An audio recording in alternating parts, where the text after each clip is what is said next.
The Burrows of Berea is a conversational podcast. We study the Bible and we talk about it.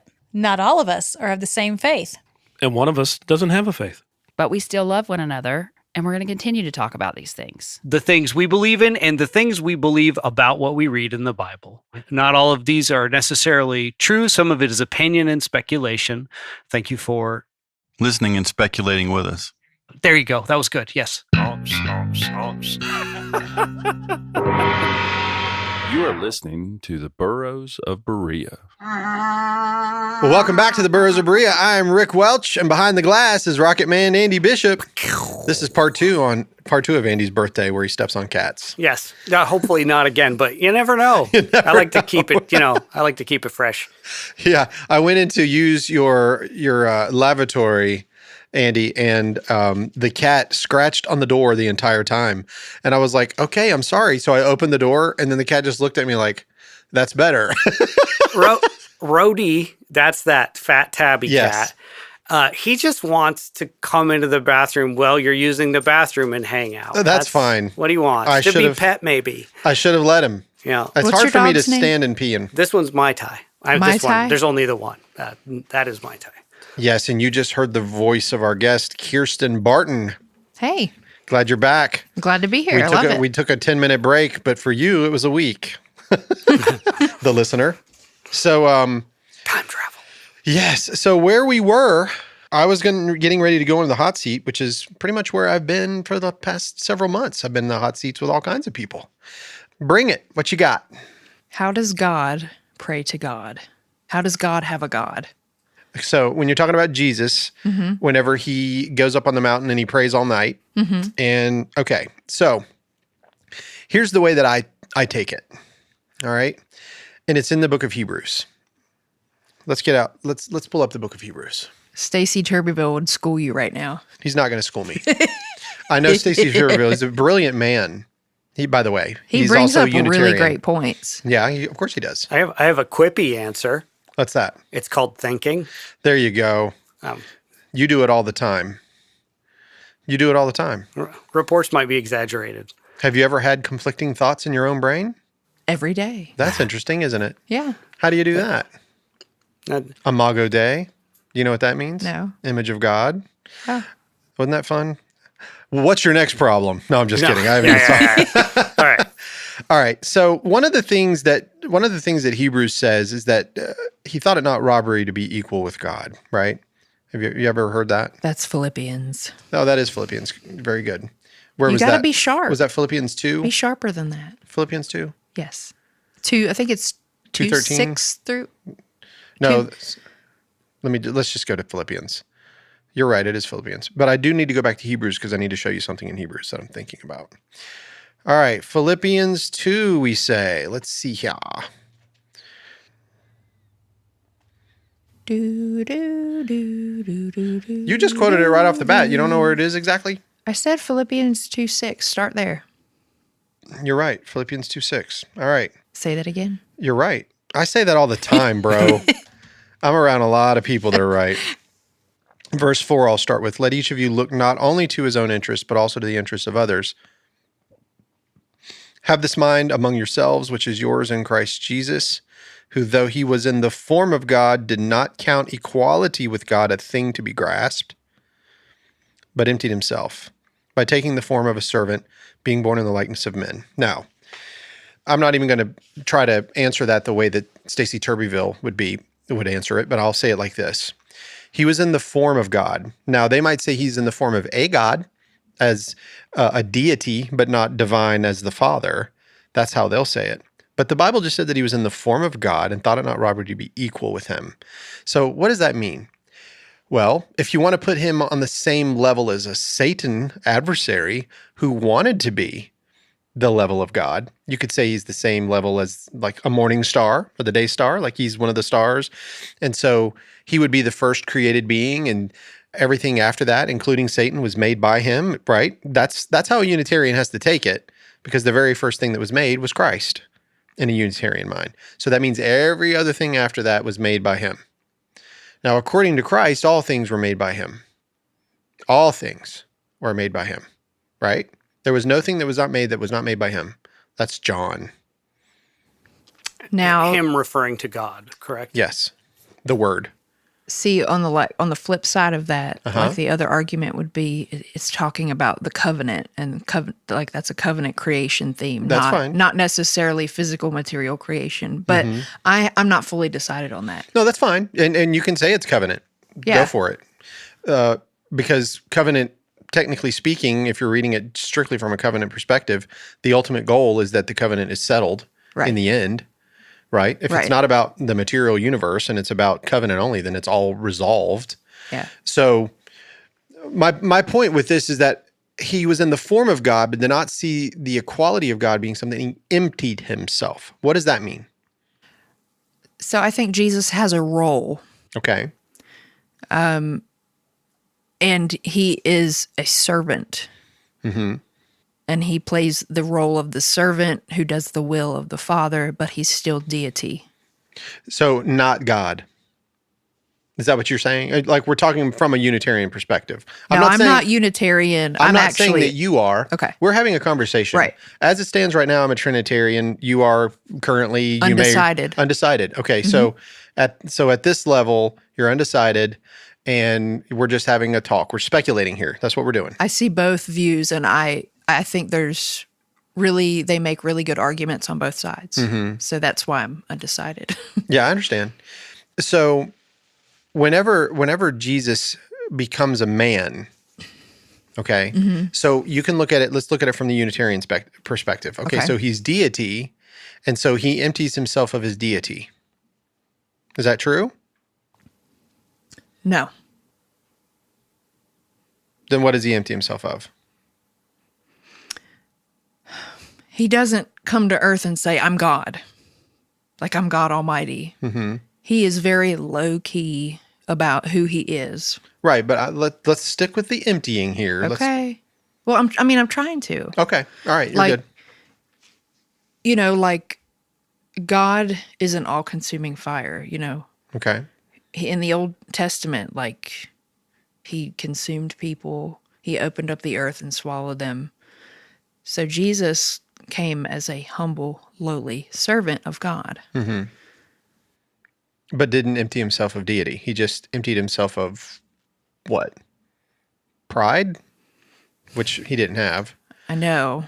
So what is he emptying himself of? Because it's pretty safe to say that even as a man, he was doing things that were supernatural. Oh, yeah. So he empties himself, but what is he emptying himself of? It's right there. It tells you. Equality. Equality. He empties himself of the equality. Okay. He's emptying himself as the role of the servant, as the role of the son. He's emptying himself of that nature, of that equality, in order to be subject.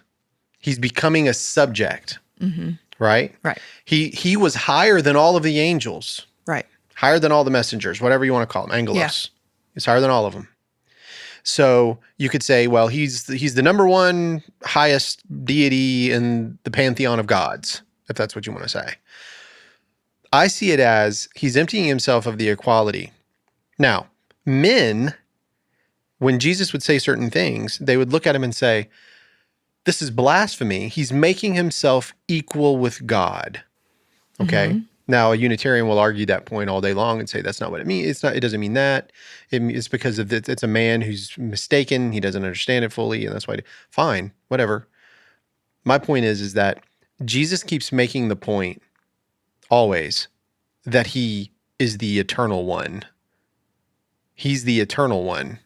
He's the Son of God. He's the eternal one. Right. Does eternity have a beginning? No. I mean, to me, it seems, look, the Trinity is, to me, now I've met a lot of people that can explain it better than me, but trying to define the Trinity is very difficult. I've heard people use water as a way to do it. Have you ever seen that or heard that? No. They call water the fingerprint of God because water exists in 3 states. So you have solid, liquid, and gas. So the solid would be Jesus, the liquid would be God, and then the gas would be the Spirit kind of idea. Yeah. So each one of them have a distinct quality. It's still the same thing. It's always still water, I like that. but it operates in different ways. I like that. Yeah. That's really good. Because if God is spirit, then what's the Holy Spirit? So Jehovah's Witnesses will say it's not God either. They'll say the Holy Spirit is a separate active force. That's the word that they use for it. Okay? Right. They make these distinctions. And then the Son is a created being, the firstborn of all creation, the first thing, right?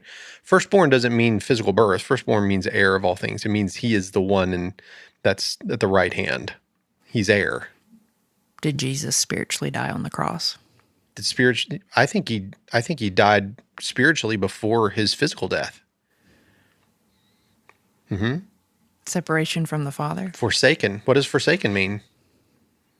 He's quoting from the psalmist, but what is he saying? My God, why have you forsaken me? What does forsaken mean? What does it mean? Say separated. Sounds like Adam to me. Yeah. Now, when he's baptized, what does the Father say? This is my beloved Son. Yeah. Then later on, when he's at the Transfiguration, what does the Father say? This is my beloved Son. And he says, hear him. Hear him. Hear ye him. When Jesus cries out to him on the cross, do you hear the Father say a word? You would think that he would, but what happens? He makes the sun go dark. Yeah. So what's happening is that God is resolving the problem. He's solving the problem, and it's within himself. Of separation. Yes. Yeah. Absolutely. But people don't want to, people think it's all physical, and I just don't think it's just physical. Something going on that cross. The separation of God, first of all, when as a full preterist, you've probably heard that death existed, like physical death existed. That's what I believe. Yeah, prior to, Yeah. And that death has always been the thing in humanity, right? Yeah. And I came from a fundamentalist background that's very physical, believing that death didn't enter the world until Adam ate of it. And there was no other person that was born, until Adam, like everything came from Adam. Whereas, they kind of put together Genesis 1 and Genesis 2. Yeah. Genesis 2 is more like a hyper focus on Genesis 1. Yeah. Which is completely out of order and very odd. It's, you can't actually reconcile the two with a physical way. Like you can't do it that way. It has to be covenantal. But right, because they were different origin stories written at different times. And we talked about it. We've talked about it in here how many times? Like I always say, so man was lonely, right? Mm-hmm. Man was lonely. And so God wanted to resolve that problem. And so what did he do to resolve that problem? He sent Christ to die on the cross. No, I mean like in Genesis. Whenever it says that Adam was lonely. So how did he solve the problem? Oh, sorry. It's okay. Different problem. Cloning. He created the woman. Yeah, that's what everybody always says. Yeah. That's not what it says. Right. He made made animals. Oh, that's right. He made the animals. Yeah, that's right. That's the first thing he does is make the animals. Yeah. Now, if you go to Genesis 1, the animals are already made, and then he makes the male and female. But in Genesis 2, it says the man is made, and then he makes the animals and brings them to him, and then he names them, right? Okay. And then some people are like, well, those are the animals that are on a farm. Those are the animals that, Yeah. that are the beasts of burden that work for them. They'll say, I don't see that in the words. So first he made the crocodiles, and then later he made like cats. First he made the crocodiles, and then he made the donkeys, because donkeys would do the work on the farm. What about the dinosaurs? What about them? He just put those bones in the earth to test your faith. I have actually heard that before. That's why I'm covenant creation, because I believe the Bible is silent about dinosaurs besides Leviathan and Behemoth or whatever. But we're going off onto so many tangents. I'm sorry. No, it's fine. I mean, I'm an old Earth guy, and so I think that the dinosaurs absolutely lived on the Earth. Yeah, me too. And I think they lived on the Earth prior to man. But I mean, I don't believe it. For me, I don't believe the Bible talks about it. I believe it's before Genesis. Oops. I mean, it's But quite that's me. possible. I mean, I don't, I agree. I don't think it talks about it at all. Yeah. Now, Ken Ham would differ. I think he has David riding a dinosaur in one of his pictures, which is weird. Oh, Are okay. you serious? This Yeah, is that's- amazing. I need it. During the Ice Age. I need this in my life. Yeah, that doesn't sound biblical. I'll get you a picture. It's pretty neat. You remember, what was it? Abraham Lincoln, Vampire Hunter, and Yes. Pride, Prejudice, and Zombies. Oh my gosh, I Yes. forgot about Remember that. that author? Yeah. I need somebody to maybe do that with the Bible and dinosaurs. Whoever that guy is, call him up. Yeah. I mean, those. I've always wanted to watch that movie, Abraham Lincoln Vampire Hunter. Actually, my son loves that movie. I haven't watched it yet. I've never seen it. I read the book. Oh, is it good? It didn't live up to the hype, Yeah. but apparently wildly historically accurate, except for the vampires. Yeah. So Sure. interesting. They just, how he did that. I think it's a commendable and interesting work. It was a fine book. It was Right. fine. Cool. All right. So we got off tangent. Yeah, So sorry. how does God pray to God? Well, because the Son has emptied himself of his equality, he has placed himself into subjection, even so far as subjection to a cross. Therefore, at his baptism, the Holy Spirit descends upon him, which means that as the Christ child, he's born and he grows just like we all do in wisdom and in stature. This is the kind of emptying that it seems that he's done. And so by the time he is ready to take on the ministry, the Holy Spirit comes down on them in the form of a dove, and the Father speaks from heaven, and that sets him on his journey in his ministry. And the first place he goes is to the God of this world. He goes right into the wilderness and goes right at the adversary. Okay. And he begins to bind the strong man, and he starts to plunder his house and all of those that are elect. And that's what he's doing. He's seeking the lost sheep of the house of Israel, and he's going to bring them all back. And that's what I would love to talk about is, can we talk about the biblical We can talk storyline? about anything you want. I would love to tell you what God is showing me, really putting emphasis on the biblical storyline. Okay. So I really got a good understanding with the kingdom divided story in the Okay. Old Testament. Yeah, north and south. Yeah. Judah and Israel. So Andy and whoever is listening out there. So Israel, they were one nation, and then during King Solomon's reign, he was disobedient, and he had 900 girlfriends and wives. 700 wives, 300 concubines, Wow. and they were Thank all you. mean. They were all mean. We don't have the correct information out there. So God did not want him to be with all those women because they were foreign women, and if he They went were after pulling him into idolatry, right? yeah, pulling him after other gods, he would chase after his girlfriend's gods or his wife's gods because they're all idolatrous and they worship stones and trees and animals. Those girls flung a hankering on him that he just couldn't get rid of. So we he say it had in the South. 900 of those women. And so he was disobedient and he fell away from God, kind of. And because of that, God said that he was going to tear the kingdom from him, but he wasn't going to do it while he was alive. He was going to do it in his son's lifetime.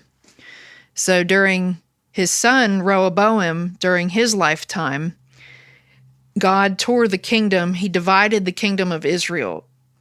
So it was the 10 northern tribes, and he gave them to Solomon's servant, Jeroboam. And then you have the division of Judah and Benjamin. That was the southern kingdom. So you have northern kingdom, southern kingdom. And he gave those two tribes to Rehoboam. And The actual son. Yeah, the actual son. I'm sorry if I'm confusing anyone. So God has been showing me this biblical narrative and this storyline. Well, one of the reasons that Jesus came was to restore the kingdom. And so I don't think a lot of people realize that. It's a biblical narrative. And of course, Jesus came to die. But I would say first and foremost, he came for the Jews first. It talks about to the Jew first, then to the Gentile. Well, he came to fulfill Israel's promises. And so the 10 northern tribes throughout the biblical storyline in the Old Testament, God divorced them. And I have Hosea open right now. That's what the book of Hosea is about, where he divorces the 10 northern tribes because they're so far in idolatry. Is this the same division that we were talking about pretty recently here with the two nations? Is that the same division? That's the same one. Okay. Yeah. So the 10 northern tribes of Israel, they became pretty much like Gentiles. Like they, and the southern kingdom, Judah and Benjamin, that's where the word Jew comes from, Judah. Those were God. I mean, they became God's special people, but they also fell into idolatry, and that's kind of what Jesus came to help to call out as well, as they fell away ultimately. And so the 10 northern tribes, they got taken into Assyrian captivity, and they were scattered everywhere. And God divorces them in the book of Hosea and says, you are not my people anymore. But eventually, and this is what I want to get to, in Hosea 2:23, it says, "And I will sow her unto me in the earth, and I will have mercy upon her that had not obtained mercy. And I will say to them which were not my people, you are my people. And they shall say, you are my God." So he divorces them, but says, eventually, I'm going to remarry you in the future. And that is what Christ came to do. And that's what I believe the marriage supper of the Lamb is about initially and primarily, is God remarrying. And, whenever the apostles ask Jesus in the book of Acts, when will you restore the kingdom to Israel? Yeah. I believe the New Testament is all about the restoration of the kingdom of these two tribes that got divided in the Old Testament, and Jesus has come to restore them. Now you think of the prodigal son, and we can all apply that to our lives when we got saved. But I believe contextually that parable and a lot of the parables, and even the Luke 16 parable of the rich man and Lazarus, I believe this is like, the northern tribes, they were kind of counted as Gentiles. Wouldn't you agree? Yeah. Oh, absolutely. They're seen very much like Gentiles. Yes. Right. So in the New Testament, when Jesus comes on the scene, you have the woman of Samaria at the well. So Samaria, that was a part of the northern kingdom. It was the capital of the northern kingdom. Yeah. Yeah. So the woman of the well, she would have been like one of the, the lost sheep. Or, she would have probably been an elect person. Well, she says something very unique. She tells Jesus at the well that she's at, she says, "Our father Jacob dug this well." Yeah. Right? Well, for her to say our father Jacob, she's acknowledging that she's one of those in the tribes. Right. She's not an Assyrian that's living there in Samaria. She's one of the Israelites that's long been divorced from, who still had the Pentateuch, because the Pentateuch are the 5 books that are used in the northern tribes. Yeah. It's the Torah that's used in the southern kingdoms. So they still have the Pentateuch, and they still believed in this God, and there is a righteous remnant that Jesus is going after. It's the lost sheep. Yeah. And that's really what I wanted to touch down on, what God's really showing me and that's what he's doing in Acts chapter 2. Yeah. In Acts chapter 2, all of those people that have been in the diaspora, that were assimilated into the other empires throughout time, they are all coming back for this feast. And when they get there for the Feast of Weeks, which is what we call Pentecost, those are all of the righteous remnant. They're the ones that are elect. They're the ones that God, he saves 3,000 on that day that Peter speaks. Yeah, they're from all these different nations. Yeah, it tells you they're from everywhere. Yeah. Yeah. So that's also the righteous remnant. But there's an order. Yes, he's restoring the actual kingdom, but we don't want to make the same mistake that Judas made. And that's what I think that Israel only does. They make the same mistake as Judas did, which is, I'm going to have a kingdom, you're going to restore the kingdom, and I'm going to be the treasurer of that kingdom because it's going to be a physical thing. Right. That's not what it was. No, I'm not trying to go Israel only. No. I was saying I'm not saying you are. I'm saying that's what Israel only does. And I think that's a mistake. They're thinking like Judas thinks. Judas believed in a physical, natural, blood kingdom. And that's what he wanted. And he thought Jesus was that man that was going to bring it back. He truly believed that. But Jesus made it clear that we're going to a spirit kingdom. See, it gets difficult because when you go to like Ezekiel 37 and we read about what we're talking about, there's land promises. Yes. So it gets really confusing. And I do understand why people, especially the Jews today, why they look for a physical kingdom and a physical Messiah. But Jesus said, he said, the kingdom of God does not come with observation, neither will men say, here it is, or look over there. And I feel like right there, that's the answer. Yeah. That there's not a physical kingdom. Jesus told the woman at the well, speaking to one of the lost sheep that were out there in Samaria, he says, there's going to be a time where you will neither worship him on this mountain, where were they? Mount Gerizim, or on that mountain, where was that? Mount Zion in Jerusalem. Yeah. Neither place are you going to worship him. But you're going to, because God is seeking those who worship him in spirit and in truth. Mm-hmm. His kingdom is not of this world. The land promises are fulfilled in Christ. That's correct. He's the land. He is the promises. Yes. He's all of the promises. Yeah. He We is enter, like you said, we enter the gates, and we enter through the gates through Christ. Yes. I mean, he said, I am the door. That's right. So that is how we And the get. Spirit and the bride say, come. Yeah. The Spirit and the bride say, Whosoever come. will. Whosoever will. The Spirit and the bride say, come, and those who come in will be clean. Those who come in and wash their robes will be clean. Those who are on the outside that are considered the unclean, Yeah. they're in outer darkness. They don't know until they're invited, right? Right.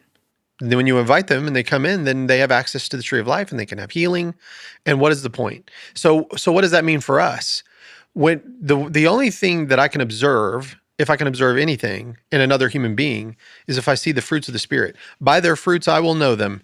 And that's how I know. I can see them. When God's working love and patience and kindness and gentleness and faithfulness and self-control and, these love, this deep love for people, whether they're an enemy or not, it doesn't matter.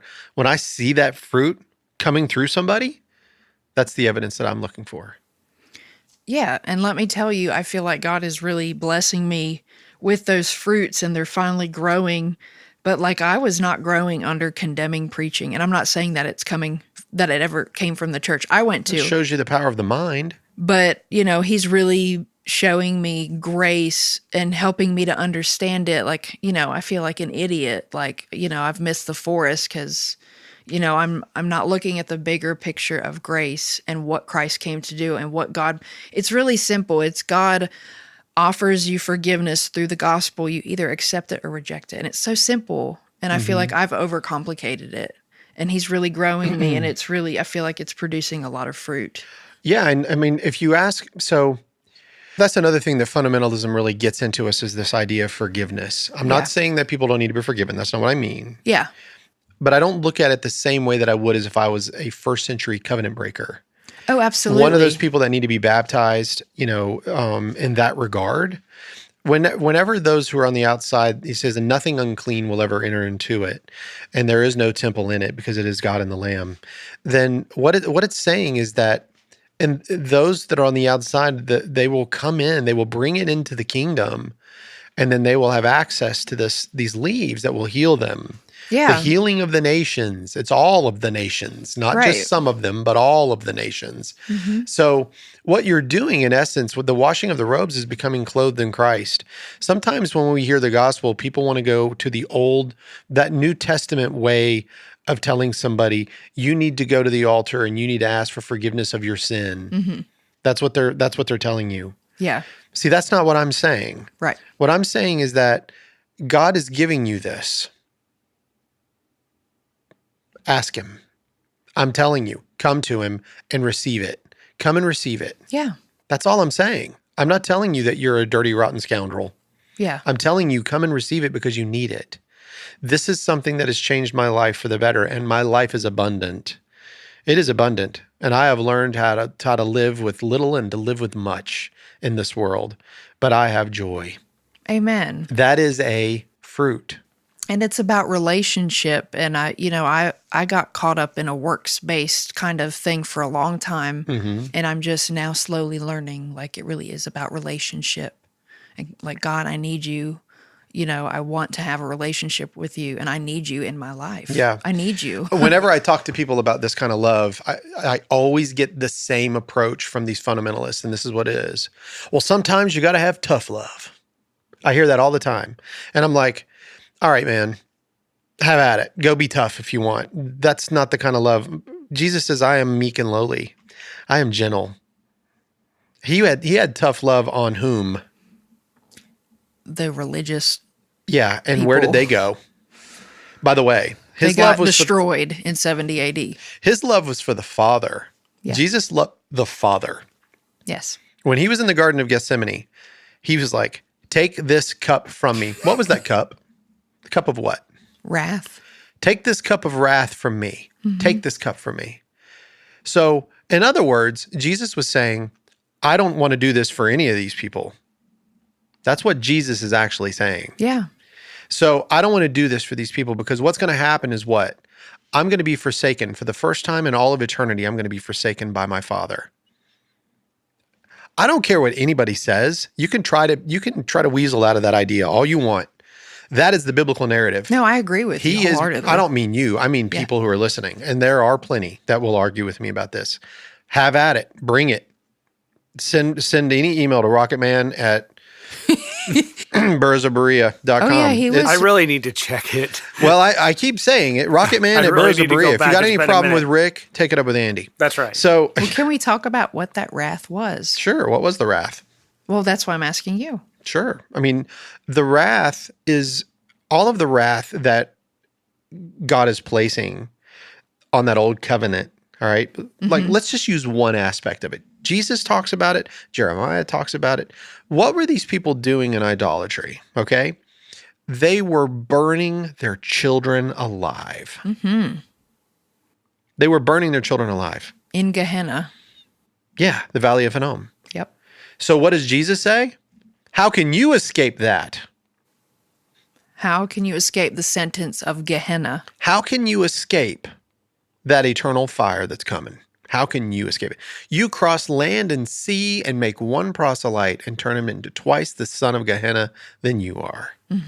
In other words, that was just one aspect. The evil nature that humanity has within it, because of the good and evil that's in it, all of it separates you from God. All of your good, all the good you think you can do, all of the evil that you want to do separates you from God.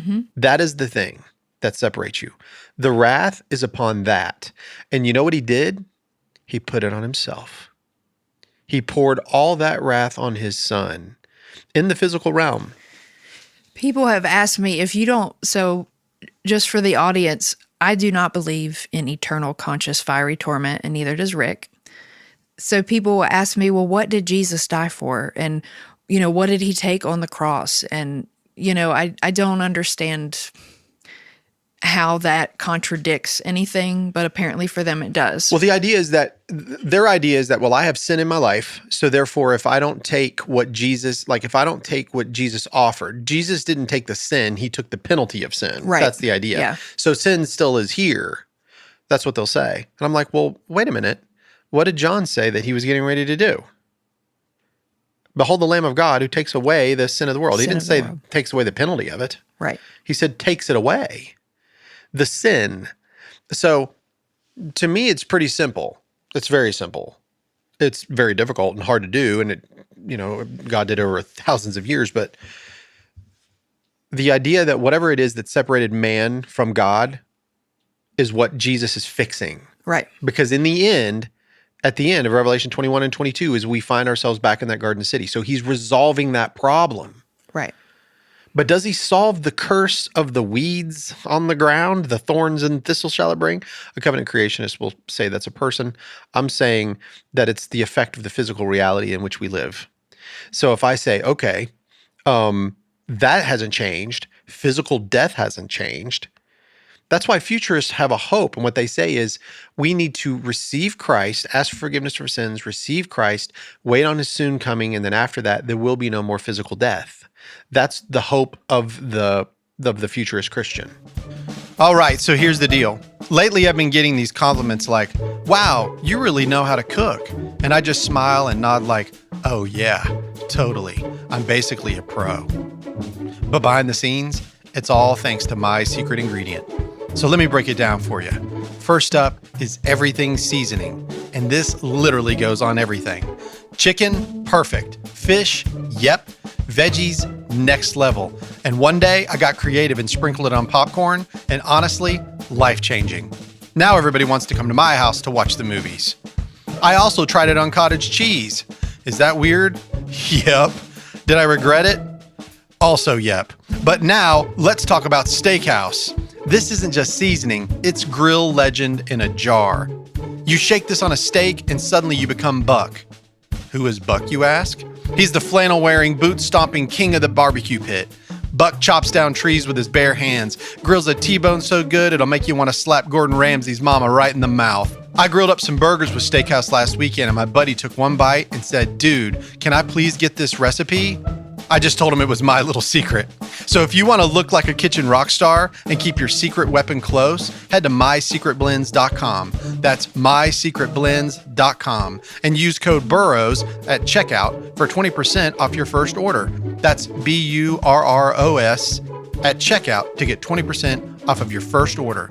So shake it, serve it, and when they ask, just grin and say, "It's my little secret." My secret ingredient. Get yours today.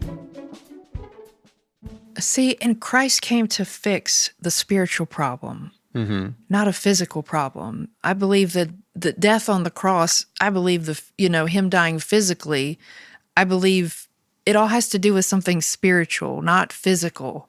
I mean, I feel like a lot of us get so hyped up about, I'm going to get a new body and I'm so excited. And it's like we miss the boat. Like, well, it's really about eternal matters and spiritual. Who cares about a body? I mean, I understand. Well, and they wrestle with it because the Bible talks about a new body. Yeah, I get it. Yeah. And so we see it as a corporate body. But right. There's some people think that it's going to be, a new body. Gary DeMar said here in this podcast, I believe that we got our soul returns to God and then we receive a new body. Yeah, and that's okay. I totally understand because I've been there. Yeah. But I mean, I believe what Jesus came to solve was something spiritual and eternal and more important than something physical. It was the separation. Yeah. It was the relationship separation. And that's way more important. If you want to remain morally autonomous, and start, measuring good and evil in yourself and everyone else, you're doing nothing different than what Adam and Eve and everybody else dealt with in the world. You are literally doing the same thing. And yet what you're doing is you're believing that same old lie from a long deceased being, which was the serpent, whoever he was, that said, the only reason he doesn't want you to eat this is because you're going to become like him. Your eyes will be open and you're going to be like God and you're going to know both good and evil. And it was in that very moment in Eve's mind where that tree suddenly looked like a delight to her. And she saw that it was one that would make her wise. And so she ate of it. She gave to her husband and he ate of it. And immediately the things that Satan said would happen did. Yeah. They did. He didn't lie to them. People are like, he lied. No, he deceived them with a truth. God didn't look at them and say, look, don't eat of that tree because in the moment that you eat of it, you're going to be like me and you're going to know the things that I know and I don't want you to know them because it's not necessary. Yeah. He didn't say any of that. He just said, don't. Well, Satan played the other side. That's what he does. He's the adversary. He's constantly going after that side of it. Like, hey, I can, you can be like him and you're going to know both. So then you can start making your own choices. Yep. You know what I mean? And so the problem that came from that very thing, and I tell everybody this, I'll tell Andy this too. Whether you believe that Adam and Eve were a real person or not, if you look at it just from a lesson perspective, just like, even if you want to look at it in mythology, look at it in mythology. The reality here is that all it's teaching you is that your moral autonomy is what separates you from the thing that made you. That's what it's telling you. Your moral autonomy is what separates you from the thing that made you. So you can't relate to the thing that made you. I mean, that's kind of awkward for me because I don't think anything made me, so I'm not I don't understand the it No, that I said way. from a mythological perspective, not your non-belief perspective. I mean, from a mythology perspective, what it's saying is that the thing that made him said, don't do this. Then there's this other character that's playing, it's the yin and yang character. I still highly favor the read that originally Yahweh was kind of antagonistic towards the Jewish people. Mm-hmm. And I mean, they kind of like follow that in tradition with the whole wrestles with God thing. Yes. Arguing like with Jacob. Yeah, and that still seems to be the most likely original intended scenario, given everything I've heard, is that the first couple stories are about man trying to reach godhood and God slapping them down, not because there's something inherently wrong with that, but because God was like, no, that's mine. Yeah. Well, if you look at it like this, imagine this world. Okay. I want you to think about the best possible case scenario of the world, and I want you to think about the worst possible case scenario of the world. It's what humans do. It's the determinism and humanism, whatever. Take it to its nth degree. I would say that the worst case scenario would be something like Stalin and Hitler that are absolutely massacring people, okay, just because of their race or whatever. Like millions of people are being massacred. I see that as like, ugh, it's gross and evil. Or pedophilia, like, where people are taking advantage of children in a sexual way and destroying them. That's most evil. And then the best possible case scenario would be, you have a perfectly healthy life and you live free of pain and cancer and things like that. That could be a really positive thing for humans, I assume. Get about 90, have a nice family, retire well, get to 90, and then get hit by a bus. Yeah, exactly. And you don't have to worry about it. And sorry if this is gross.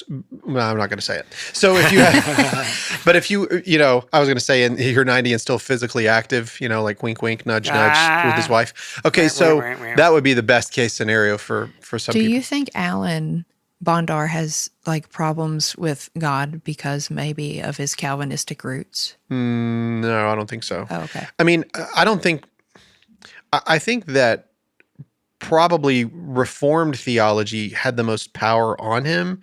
If you watch the intro to his show, he's like, you were a maggot, you were a worm, you were nothing without Jesus, and then you get saved, and then guess what? You're still a maggot and you're still a worm. That's Reformed theology. Yeah. So that bothers him tremendously. But he didn't leave it. He just suddenly woke up in his mind. He was like, this is all garbage.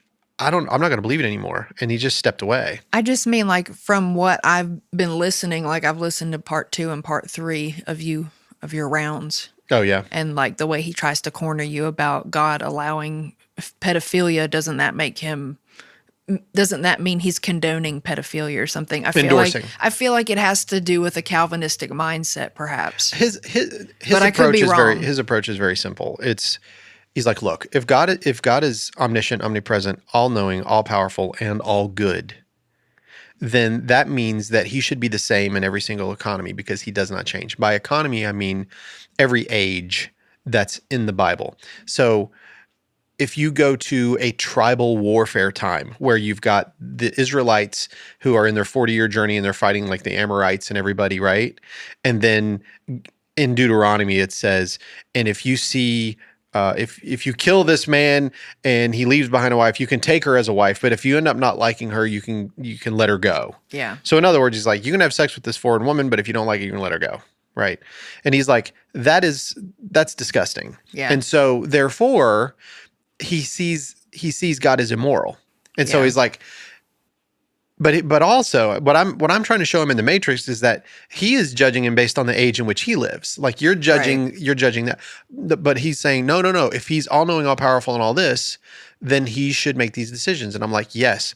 But if you keep listening to what I said about when God limits himself for purpose through mediation and through relationship, I can show you what's going on. You're going to find out that it's the mediators that are writing this down. It's the mediators that are teaching this.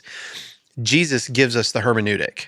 Jesus actually gives you the hermeneutic. You want me to show you how he does it? Go ahead. All right, watch this. The Pharisees come up and say, Moses gave us the right to have a divorce. Right? Mm-hmm. Go back and read it. It's God saying it. It's not Moses. Okay. Moses is the mediator of the Torah. Yeah. He's the mediator of the covenant. Mm-hmm. Moses is dealing with people in their time in specific ways. Mm-hmm. And if you really pay close attention, all of the things that he's mediating are actually better than any surrounding tribe, anything that's going on in the ancient Near East. It's always a level up. I'm not saying that it's perfect, but I'm saying that it's what he decides. He says, you have to shave her head and she cannot be touched for 30 days. And then if you want her, you can bring her in. If you do not want her, you have to set her free. You can't things sell were her. Different then. Back then, You didn't set anybody free. If you didn't want her, you just mistreated her and sold her. He says, no, you can't do that. She is now a free person. People got stoned That could be for bad, though. committing adultery. Yeah, of course. Yeah, like you got stoned for a lot of things in the Old Testament. But He did, yeah. But he, Alan is not the only one that has said this to me. I've had many, many atheists. You think, Andy has just said, I don't talk about it because I don't want to really get into that. And Well, honestly, it just feels like I believe it. I don't know his take on it. I'm not speaking to his take on it, but Sure. But it sounds like a similar irreconcilable dilemma that I have with if you have an all-knowing good God and evil, like how does that work? That's the question, right? Yep. And that's what his question is. It's like, how can he be good if all of these things happen and he's endorsing it or condoning it? He can, like pedophilia. Yeah, well, whatever. I mean, just like why? Like why? Why does that exist? Yeah. He made us. Why does that exist? Why is that a possibility in the machine? Well, and you have to ask the question. That's why I believe in the liberty of humanity. But how do you can't have, I'm so sorry. You can't have liberty with an all-knowing being. They are mutually exclusive. Only, again, unless he limits himself, which feels like something it feels like the cosmological constant or dark matter. It's a placeholder for a real idea that doesn't exist. Would you be a Calvinist? No, I'm totally a determinist. But that's the point. That's the point. To say, well, that seems like a terrible argument. Like a lot of Christians would look at me and say, no, Rick, that's terrible. God doesn't limit himself. Right? I'm saying wrong. The Bible shows that he's limiting himself all of the time. Oh, I agree. Only in relationship to a finite creation. That God changes if you. But what God does, so just think about the fact that he put the tree in the garden to start with. He put it in the garden to start with. Chekhov's apple. But that's the thing. It's there. Yeah, he's put it in the garden. So who is responsible ultimately? Well, it's man's responsible. It's like, well, God put it there. Yeah. But what about this? Yeah, exactly. But what about the serpent character? Why is he allowed to be there? Why is he allowed to be the one to deceive? What's the point? People could ask the same question about Job, right? Yeah. Think about Job. In the book of Job, all of the angels or the divine council meet, and this Satan character, it's rain outside. Yeah, if they won't be able to hear it, but we can. But the Satan character shows up, and what does God say? Where have you been? I've been on the earth, going to and fro on it. Okay. Then God opens up the thing. Have you considered my servant Job? He is righteous. Oh yeah, Lord, yes. Yeah. Okay. Well, this adversary character is obviously in the throne room. Mm-hmm. So he's why up is he there? Who puts him there? Why is he there? Who made him? How did he get there? It's not like it's a big surprise. He has a function. This is a functionary being. Yeah. And God is using his function for his purposes. Yeah. Right? Yeah. Now we can argue and say, I don't like that. Well, what is the function? The function he allows that functionary being to kill all of his children. I'll never forget, Andy uses the word that's bitter sugar. I'll never forget when you said that. You said it in regard to this. I said, after, he kills all of his kids, and then he puts boils on him and puts him through a lot of hell. And then at the very end of the book, he gives his kids back. Like he gets new kids. New kids. And you're like, it's kind of bitter sugar. It's like you killed my other ones and now you gave me more, you know? I think anybody with a child. The whole point was. Yeah, just think about that. The adversary. Think about somebody killing your children, then to be like, here's a couple more. Yeah, you missed the point, if somebody came and killed Katie and Jonas, and then 10 years later, I got new kids, and I'm going to be like, oh, that's awesome. No. Those could be isolated incidents. I love these new kids. Yes. That doesn't change the first part. The fact that those were killed, yeah. And then for us, in our minds, we have to make it out like, well, I guess those kids were being evil and doing wrong, so they deserve death. That's what they'll try to say. The Bible doesn't talk about that. Why can they do evil? It doesn't talk about that. Why is that an option? Even if you say God limits himself, when did he limit himself? Mm-hmm. He limited himself before he made morality, but he couldn't have because there's things that are not included in the possibility space of human behavior, like roughly. All right. If God, like, so there is some limiting on human behavior, just in completely esoteric ways. Sure. So it's like, so when did the self-limiting happen? Did he self-limited before he made man? And to what extent? How do you make those choices? Like, it just gets absurd immediately. I understand. So think about it. So here you go. We can look at it as absurd, or you can see, like, when did he limit himself? The moment he created a being is when he limited himself. Before? The moment he made him.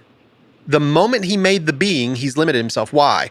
Here's how I know. If he has to eat of something in order to become they probably, I apologize, you probably will hear this rain. If you guys hear rain, we're getting a lot of rain. Yeah, it's real loud. Okay. So the minute that God made a thing, he limited himself. It's immediate. Because he's made a thing that he's no longer all knowing. Oh, if he decides to do that. It's like Okay, so but what I'm saying is, how did he choose how to make man? All right. Like Here we go. how did he, like, where do those decisions come from? What do you mean? Is he limited when he's making the possible morality of man? Does he first go, maybe I need to forget what horrible things could happen so that I can accidentally make them? Is that what we're talking? I mean, it doesn't make any sense. I'm gonna do my best. All right. I'm gonna try my best. You ready? All right. Now you got it from 2. So here we go. Sorry. Yeah, we got sidetracked. Are you enjoying this, Kirsten? I'm just chilling. Do you know? Okay, so here Just hanging out. just chilling. So here it is. God makes a man. Then he begins to observe the man. Mm-hmm. At this stage, that man is not like God. Mm-hmm. According to the Bible, he hasn't eaten of the tree of the knowledge of good and evil, and therefore had his eyes open and become like God, seeing both good and evil. Right. So he has limited himself. He's like a beast, basically. He's relating to a beast. Yeah. Thank you. Fine. Say it that way. Yeah. He's relating to a dumb animal. And this is not working because this animal is feeling lonely. This animal sees everything else, birds, fish, animals, all these procreating and having family. He is not. God has limited himself already just by making the man without him being like him. That's a limitation. But that's not God limiting himself. That's God limiting Adam. Because but he's relating to him, so therefore it's limiting. He's relating to him because in the story, he's not completely all-powerful and omnipotent. That's just not... there's other gods. There's a council of gods and devils and stuff to Nephilim to be accounted for. It's just it's an older creation myth that we've lost a lot of, but not entirely. You know what I mean? I know what you're saying. No, you don't need him to limit him. He can just have been not all-knowing or not moral. Yeah. He can be one or two of those things. But the structure of the Bible makes it difficult because later it tells you that he is.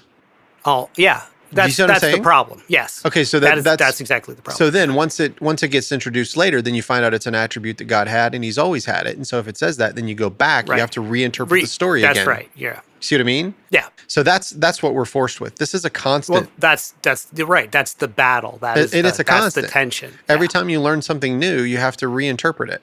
Yeah. Every time. That's why Bondar called it a puzzle. That's why he said he loved the Bible, because it was a massive puzzle. So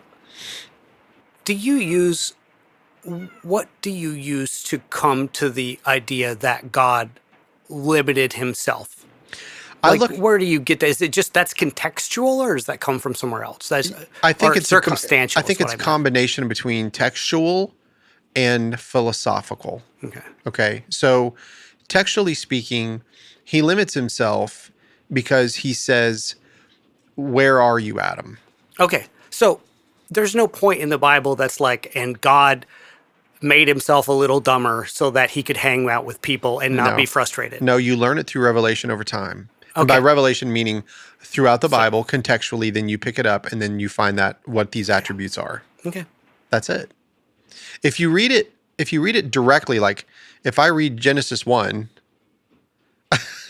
he's fine. I'm gonna Greg's not happy about the storm. Yeah. So anyway, if we that I guess the issue here is that when you learn something about this God in its infancy, when you first learn it at the beginning of the story, as with anything, the story grows, and as it grows, it becomes more rich over time. You know, it's like I was telling Alan Bondar. He's writing his book, and he's using other Christians as test pieces to see if his theories are working. And the ones that aren't working, he goes back and rewrites his book. He just told me yesterday, Rick, I've got chapters that are based on you. My argument with him, right? Because he's like, I'm going to help you get out of Christianity. And now but what I'm saying is that God bless you, Alan, if you hear this. I just can't imagine. I can't imagine putting taking forth that much effort. Yeah, exactly. And he's rewrote that book for like 2 years. Rick seems pretty cool. I think he's going to do fine. But he says, but what he ends up saying, what I tried to show him, like in reverse, is like, dude, you are literally learning from me and rewriting your narrative of your magnum opus. Sure. And you're a human being and you don't believe in God. I'm telling you that God does the same thing, but on a mass scale with humanity. That's all I'm saying. But it still implies a lack of omnipotence. Because he limits himself. And the Bible reveals that he does. Yeah, but you're kind of writing that into the Bible because it's necessary to believe the things you want to believe. Who I am or they are? You are. No, I'm not writing it in. Yeah, it says somewhere, and thus God chose to be less smart and powerful than he could have otherwise been. It shows it in action. Right, that's what I mean. Like, yeah, so you have to you're determining it based on you're having to create that reality out of the context, right? It's not explicitly anywhere in the Bible even as quickly as some of the other things.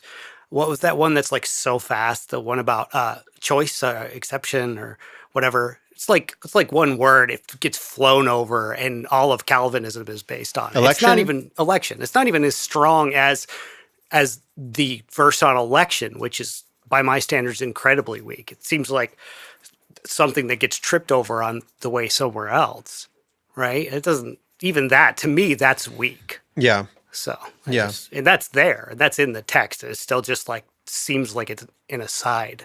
Mm-hmm. So I always thought of an aside as when it says he made the stars also. Yeah. Well, that too. Go. What were you about to ask? I forget. Oh, I'm sorry. All right, back to you. Those are the conversations I try not to have. You're fine, Andy. It's your birthday. Yeah, woo, yes. For my That's birthday. what you wanted to do. Exactly. I know. We should take him out for a beer. Jeez. I was like, I told him we would, but he was like, I told him we'd take him out to dinner. But I told him, totally. I told my mom I would go over after this just to bring over trash, which is not like a thing I could not do. Yeah. But I take my trash over to my mom's house, and it gets picked up there, and I can't go tomorrow. Well, we're going to wrap this up in about 10 minutes anyway. Very excited. You guys want to know more about how I deal with trash? It's real, man. The minutia, so good. You know what you should do? What's that? You should just take it and put it in my dumpster. It's just right on Howard Gap Road. Oh. I don't care. I don't know where that is. I know where Howard Gap. I will give you my address and you go through it in my dumpster. I've got one of those monster dumpsters and we're never more than half full. I'm not giving the address on this podcast because it's like pessimistic about trash. Yeah. What's your favorite food, Andy? It's half full, bud. Oh Lord, that's hard. I'd say lately it's been mac and cheese. Good mac and cheese. We could take you out for some mac and cheese. But, Jeez. But sometimes it's literally a salad. I don't know. Yeah. I like the extremes. Yes. All right. What you got now, Kirsten? What else? So I want to wrap up the biblical storyline narrative thing. Go ahead. And I want to include eternal conscious torment and election and everything. So drawing back from the Old Testament, Jesus came to restore the kingdom that God divided in the Old Testament. And of course, there's an extension of grace to us today, but he came to fulfill those promises. And I believe a part of those promises was the Old Covenant wrath, if that makes sense. The Deuteronomy curses. Yes. Okay, so Old Covenant Israel, Judah, in the first century, they were being disobedient, obviously. And Jesus calls them out, and that's why he brings wrath in 70 AD. That's the whole point of the second coming, is to bring wrath. Of course, we take it fulfilled because it is. This rain is bringing wrath right now. Yeah, man. We're disobedient. That's So If it does God this for 40 days, we're toast. God knew the believe- atheist was going to talk a lot. He was like, let's drown this out. I totally believe that the eternal conscious torment thing, I believe in the scriptures, it's really just the 70 AD wrath. It's not eternal conscious torment. Isn't that what you believe? Yes. Okay. Yeah, I think we take it as eternal conscious torment because of judgment and apocalyptic language. And I understand the arguments of like, oh, well, everlasting fire, and then the parable of the rich man and Lazarus. But I believe Jesus came and he brought wrath on the first century people that were disobedient. And I believe the elect were saved. They did not, I believe, They left Jerusalem. yes, because they heeded Jesus Christ's words in Matthew 24. And fled. And that showed their faith, and they fled the physical wrath. And if you go to the Deuteronomy 28 and 29 curses, okay, it doesn't say anything about eternal conscious torment. And that's what I want to tell the audience today, is that it doesn't say anything about that. It's talking about land curses, like I will bring pestilence if you are disobedient. So it's the blessings and the cursings. If you are obedient, you will get the blessings. If you are disobedient, you will get the cursings. Well, the cursings has nothing to do with eternal conscious torment. It's I will bring pestilence, I will bring famine, I will bring a nation, a foreign nation, to come against this land, take you into captivity and scatter you. And then I'll regather you later on. I'll have mercy on you. And that is what happened in the first century. I mean, Jesus was fulfilling the Old Testament. You know, he's fulfilling everything, if that makes sense. Don't you agree with that? I often wonder, like, first of all, I think it's the ultimate fulfillment. That's what I mean, Yeah, yeah. it's the total fulfillment. Things were fulfilled. A lot of the things that were supposed to be fulfilled were, and then you see like where it's almost like it advances the fulfillment. It's the total fulfillment. It caps the fulfillment. Yeah. Of the Old Testament. Yes. Like, yeah. Yes. I So, agree. yeah. And I think the wrath, so I've been doing like a wrath study, and I've been going through the book of Acts, and we'll wrap this up. But I went through the book of Acts, which the Apostle Paul, like I listened to Daniel Anthony, and I think this is an awesome point. He's the first person who really pointed this out, is the Apostle Paul. So he is called to preach the gospel, but he says nothing and is totally silent in all of his epistles and in the book of Acts about eternal conscious torment. Doesn't say a word. And if that's a part of the gospel, it's a part of the American gospel today that we preach in America. Right. Jesus died to deliver you from eternal conscious torment, so you wouldn't go to hell after you die. So if that was a part... Why didn't Paul say it? So why didn't Paul say it one time? Right. He is, like, besides Jesus, he is like the number one gospel preacher. That was God's He's the man. mediator of the new covenant to the Gentiles. Yeah, the Apostle Paul, that was God's special calling on him. He was God's... Besides Jesus, he was God's number one gospel preacher. That was his calling. And if that is your calling, somewhere in the New Testament, there has to be a hint of eternal conscious torment. I feel like that's important. You know, if you're preaching the gospel, you're going to want to include that. I feel like that's one of the most important things. And it is in America today. So why doesn't he mention it? Yeah. He mentions the word wrath and he mentions the word judgment. But I think we have corrupted our understanding of what judgment is, and I think we think it's eternal conscious torment, but nowhere in the New Testament says that. Right. So what is judgment and what is wrath? And we have to go back and look at those things. Whenever people bring up Luke 16, Luke 16. They always will. Yeah. Tom Mills keeps doing that to me. Yeah. Well, tell them that the 5 sons are the 5 sons of Ananus. Of Ananus. The 5 sons, do you know what I'm talking about? I know the 5 sons in the story. So Caiaphas is the high priest at the time that Jesus is telling this story. Okay. I believe that the man that's in the fire that's looking up is being represented as Caiaphas, even though Caiaphas wasn't in the actual judgment of Jerusalem. He was already dead. But when he's telling the story, Caiaphas is the high priest. He's a man that's rich, that's clothed in purple and fine linen. Yes, and that's another thing we want to zoom in on is why is the rich man clothed in purple? Because he's a high priest. Right. And not only that, he says, I have 5 brothers, go and tell them. And what does he say? Abraham says, no, they have Moses and the prophets. Let them hear them. And he says, no, Father Abraham, send someone back from the dead. And he says, even if I send someone back from the dead, they will not listen. Right? So Tom Mill's Those argument. 5 brothers are the 5 sons of Ananus. His father-in-law was Ananus, who was the high priest whenever Jesus was born. Right. The house of Ananus is a wicked, wicked priesthood. It's horrible. See, I've never heard that. I always went with the 5 brothers were the brothers of Judah. When you go back to Genesis and the tribes, Judah has 5 brothers and sisters by the same mother. Yes. That's how I took it. But that's interesting. Caiaphas is the brother-in-law of the 5 sons of Ananus. Right. Those are the high priests that, and by the way, Ananus' sons, all 5 of them become the high priest. And it's important to note, King Herod is an Idumean. He's an Edomite. Mm-hmm. They are the hated ones from Esau. Okay. Jacob have I loved and Esau have I hated. The Edomites that descend from Esau, they become the Idumeans. That's who Herod is. Right. Herod is an Idumean. He was put in power He's a Gentile. by the Romans. Yeah. So Tom Mill's argument is always, why would Jesus bring this parable up and talk about that it's talking about after death? So how would you combat that?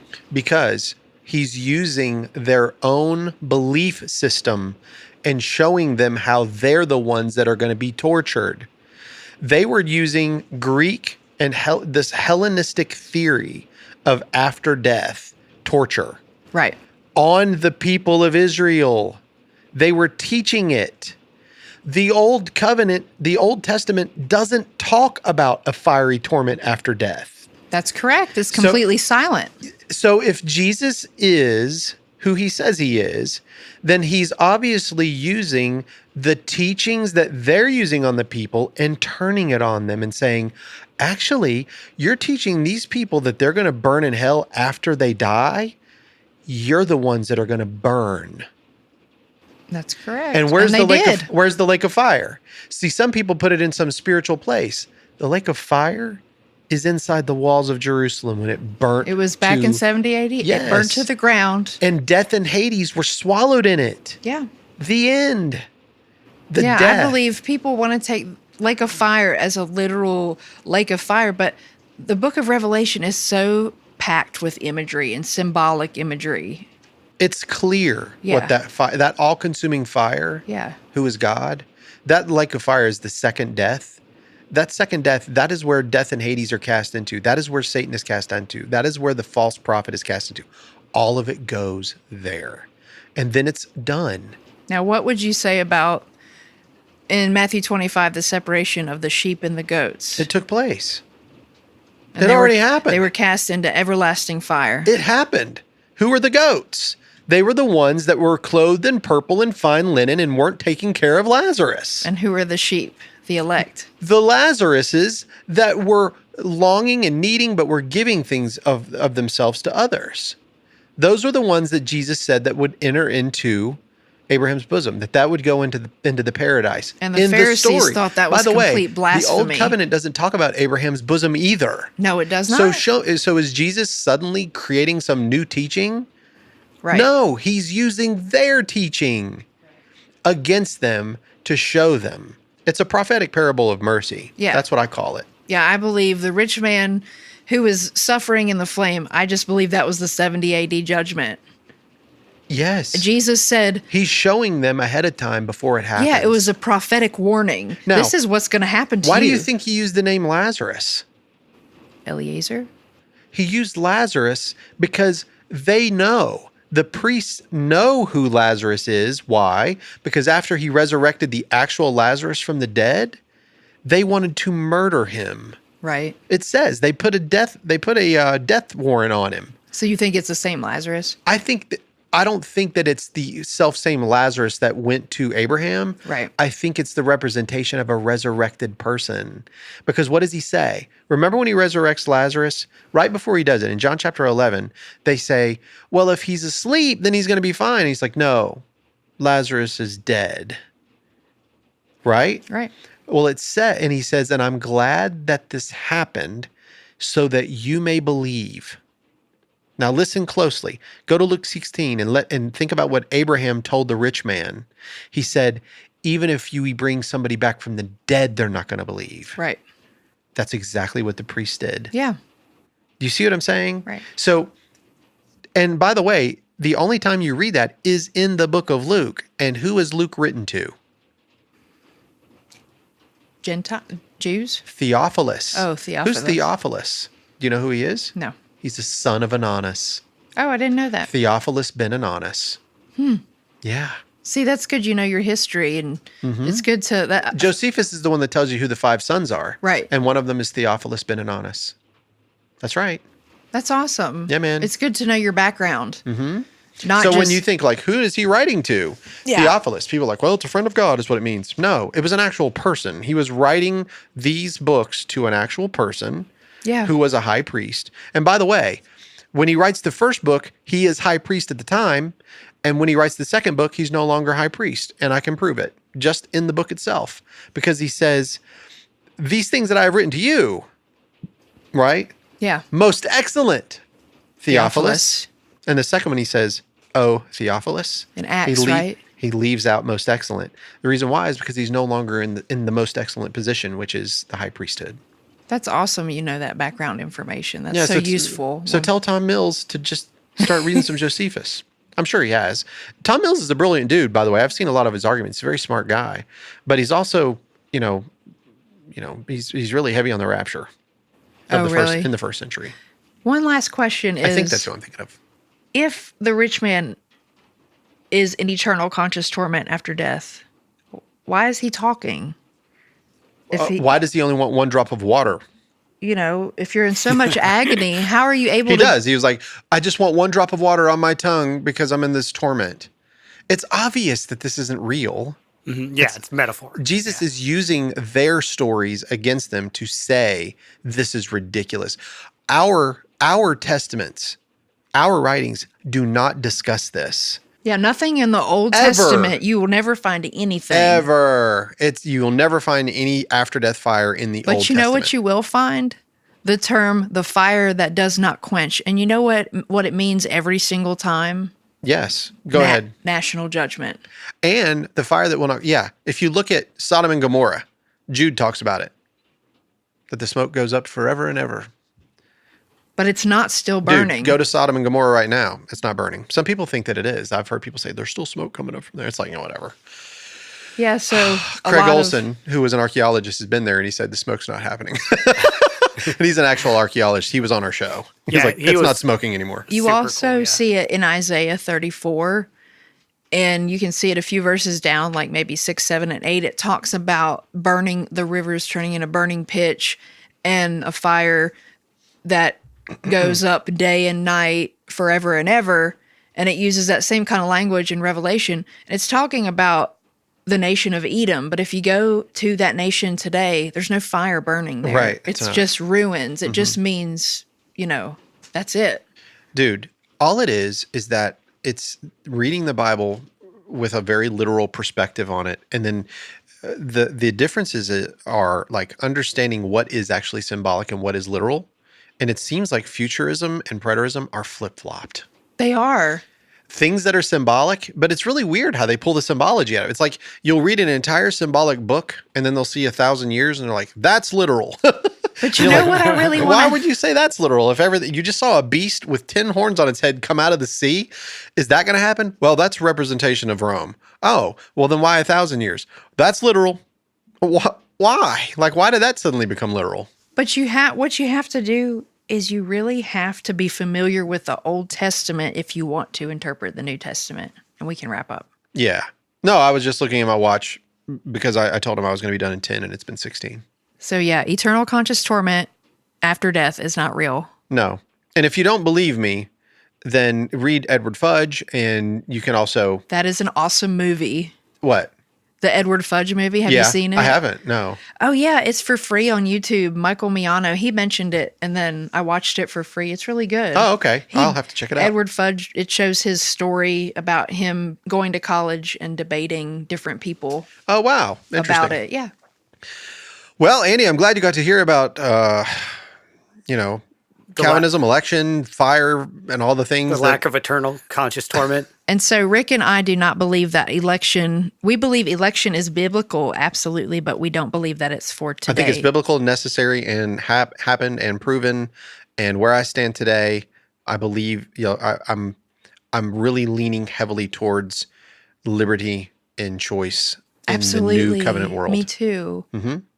But I know I'm not 100% right on everything, and I'm okay with that. Yeah. I mean, I think, I will probably be dashed against the wall for this one, but it's okay. I mean, this is, I can write it all down for you if you guys really want to know why I think this, and if I'm mistaken, feel free. I'm pretty sure I'll be getting comments. I always do. So. Yeah, we're heretics. Everybody's a heretic to somebody else. I love Michael Miano's thing, hairy ticks. Hairy ticks. Hairy ticks. I love that. That's funny. Yeah. Well, Kirsten and I have really had a good time with you here. Yeah. Likewise. You have to come back. It was good to see you again. Yeah. Yeah, you'll have to move up here sorry and be here all the time. We've definitely confused you, Andy. I'm sorry. Nah, he's not confused at all. No. I mean, there's a lot of stuff where you guys are talking in a manner that requires a base level knowledge that I don't have. So there's times where I'm just like, that's how it works. Sometimes it's fine. You guys aren't here for me. But so there's times when you guys are just talking about stuff where I'm just like. Just so you know, if I ever, it's kind of how, when I have Andy as a sound man because I don't understand the way things work with sound and recording and stuff. And I do my own stuff, and it's never the quality that I want. It sucks. And I'm always like, I just wish Andy would come over here and show me how to do this. But when I sit down and I talk to Andy about sound, if he starts talking to me about things, he'll say, well, it's 20 lufts and blah, blah, blah. And now I'm like, yeah, it's all Greek to me. Yeah. Yep. And I don't need to know it. I just need Andy to know it, so that's good. Andy, I appreciate you, bro. Oh, thank Happy you, birthday again. Happy birthday, We got to talk about Andy. hell on your birthday. All right. Yay! So exciting. All right. Well, if you guys want, you can send an email to rick@burrowsofberea.com or rocketman@burrowsofberea.com, or you can go to bigdaddy@burrowsofberea.com. You can go to the edge@burrowsofberea.com. These are all these people.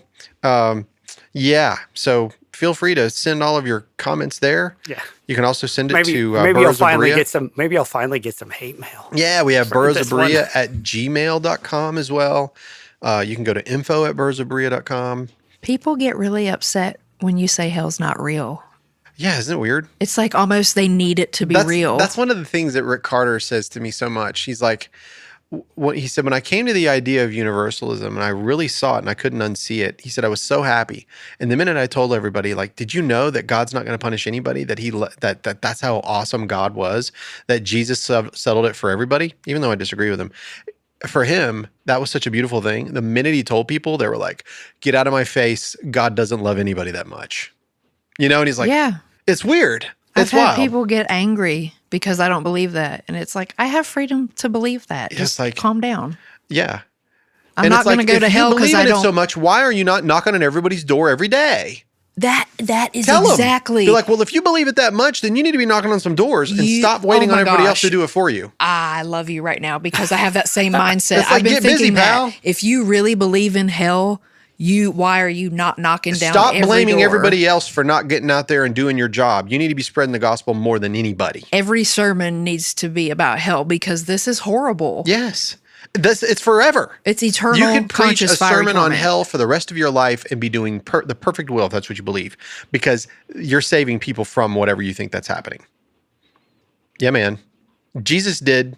Jesus preached on hell more than anybody in the New Testament, but that hell was Gehenna, the valley of Hinnom. Yeah, did he ever use the word hell? Gehenna, no. The word hell is a construct word in English. We need to end this. We could do this all night. Sorry. All right, we'll talk to you guys again next time. Y'all can go straight to Gehenna. Nice. Outside of Jerusalem.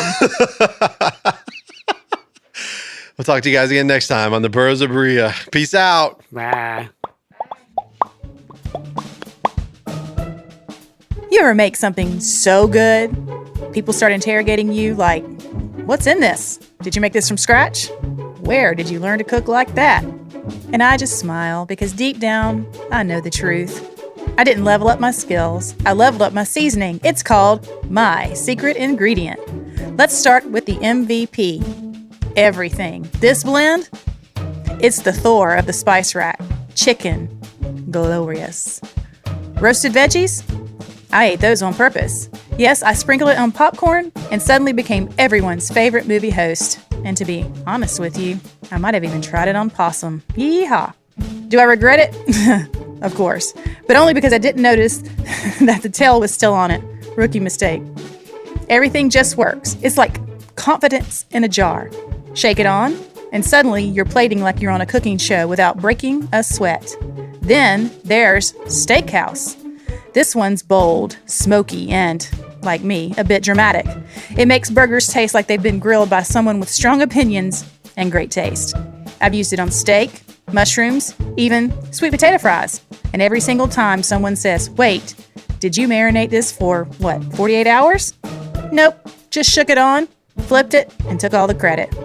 Last week, my cousin asked me for a recipe, and I said, sure, I'll leave it to you in my will. So if you want to rule the kitchen without lifting a finger, go to mysecretblends.com. That's mysecretblends.com. And don't forget to use code BURROWS for 20% off your first order. Shake it, serve it, smile sweetly when they ask, and say, shh, it's my secret.